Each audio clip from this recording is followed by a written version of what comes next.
नमस्कार, मैं हूं चेतन। आप देख रहे हैं प्रजातंत्र टीवी का खास प्रोग्राम एक मुलाकात। आज हमारे साथ एक बेहद खास शख्सियत है जिससे हम आपको मिलवाने जा रहे हैं, आचार्य श्री धर्मेंद्र वंश जी। स्वामी जी, सबसे पहले तो बहुत बहुत धन्यवाद, आपने हमको अपने व्यस्ततम समय में से समय देने की कृपा की।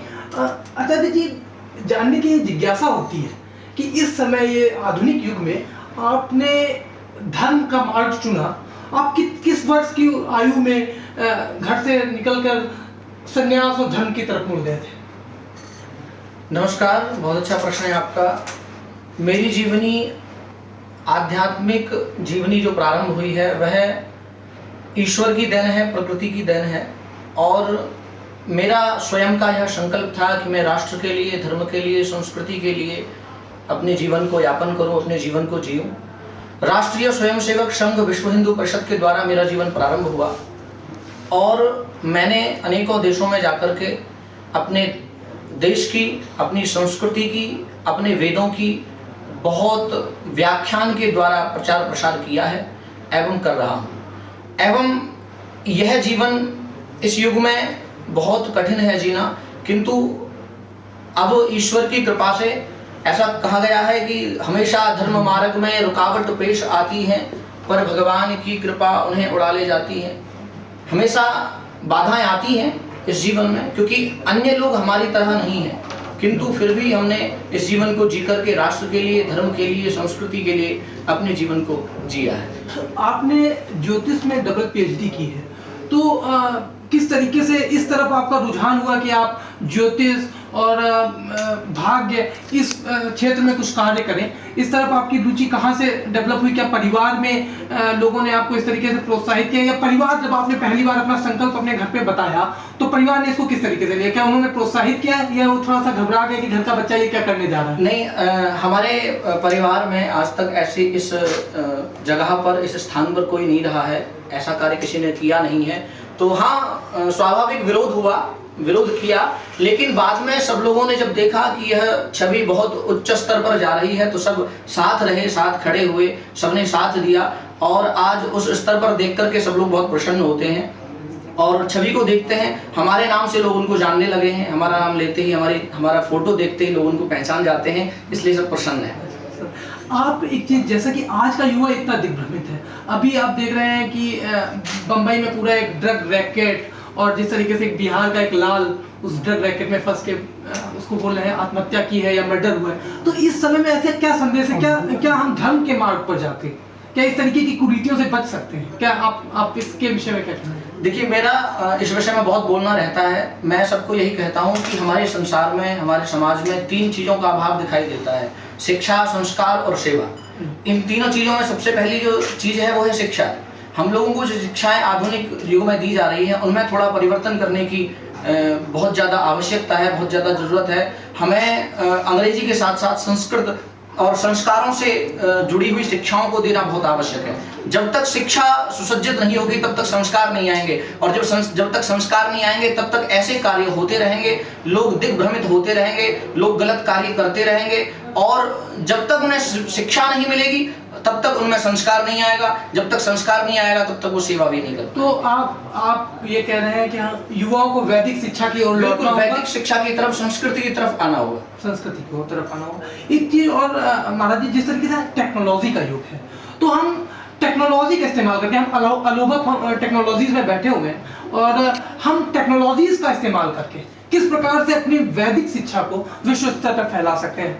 बिल्कुल, ये कार्य चल रहा है और हमारे द्वारा भी चल रहा है, अन्य क्षेत्रों में भी चल रहा है।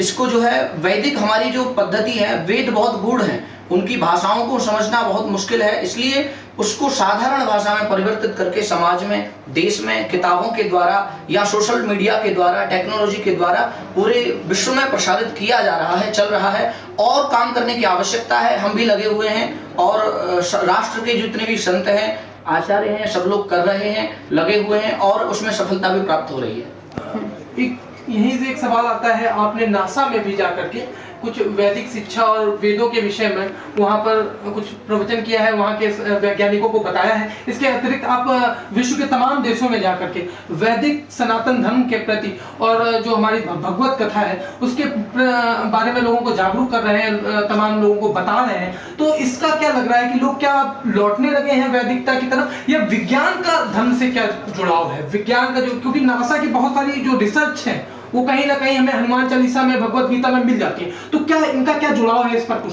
बताएं। हमारी सबसे प्राचीन पद्धति है, सबसे प्राचीन ग्रंथ है, वो है वेद। और वेदों के 6 अंग हैं। 6 अंगों में से ज्योतिष एक अंग है जिसको नेत्र कहा गया है वेद का। ज्योतिष ही विज्ञान है। विज्ञान की उत्पत्ति, जितना भी विज्ञान इस संसार में है वो सब हमारी शास्त्रों से निकला हुआ है। अभी जब मैं नासा गया था तो वहां पर गीता के श्लोकों पर शोध करके लोग ग्रहों तक पहुंच रहे थे, ग्रहों तक पहुंचने के लिए शोध कर रहे थे। तो हमारी वैदिक संस्कृति, प्राचीन संस्कृति ऐसी संस्कृति है जो विज्ञान को पूर्ण रूप से पूर्ण कर रही है। उसके बिना वह विज्ञान अधूरा है।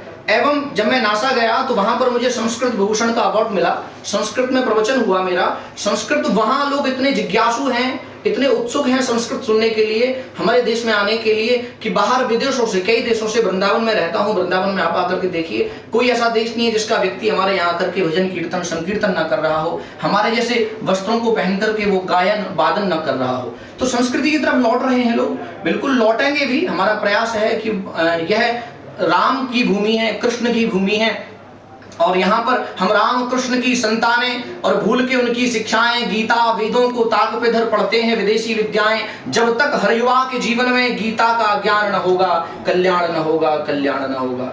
हम इस संस्कृति की तरफ ले जा रहे हैं, सबको प्रयास कर रहे हैं, और ईश्वर की कृपा हुई तो सफलता भी हमें प्राप्त होगी। भगवान श्री कृष्ण ने गीता में जो बताया है, जो अपनी शिक्षाएं दी हैं, क्या आपको लगता है कि हम उन शिक्षाओं को अगर जीवन में उतार लेंगे तो हमको डिप्रेशन और साथ जैसी बीमारियां नहीं होंगी? बिल्कुल, गीता तो जीवन है, गीता तो व्यक्तित्व है, गीता जीता जागता एक मानव है, और वो महामानव की तरह जीवन को, जो व्यक्ति किसी भी संकट का कोई उपाय अगर चाहता है तो वो गीता का अध्ययन करे, गीता को समझे, बार बार पढ़े, और इस जीवन में कोई भी कठिनाई उसके जीवन में सामने नहीं आ सकती। प्रजातंत्र टीवी और अलोहा टेक्नोलॉजीज के माध्यम से आप आज देश के युवाओं को क्या संदेश देना चाहते हैं? मैं देश के युवाओं से बस ये कहना चाहता हूँ कि आज के युग में, अभी वर्तमान समय में जो संकट काल चल रहा है, एक तो कोरोना महामारी, दूसरा जगह जगह से सुनने में आता है यहाँ ये घटना, वहाँ वह घटना। मैं युवाओं से बस ये कहना चाहता हूँ कि युवाओं, आज के युग में अगर आपको संस्कार और शिक्षा और अपने देश में परिवर्तन लाना है, समाज में परिवर्तन लाना है, तो आपको एकजुट होकर के संस्कृति के लिए लड़ना पड़ेगा, एकता में आना पड़ेगा, राजनीति की जगह धर्म नीति स्थापित करनी पड़ेगी। धन्यवाद स्वामी जी, बहुत बहुत आपने अपने व्यस्ततम समय में से हमें समय दिया। बहुत बहुत। हर खबर का मतलब ब्रेकिंग न्यूज नहीं, हर बहस का मतलब हंगामा नहीं, हर लाइव का मतलब तमाशा नहीं। खबर का मतलब है एक भरोसा, और आपका भरोसा हमारी जिम्मेदारी है।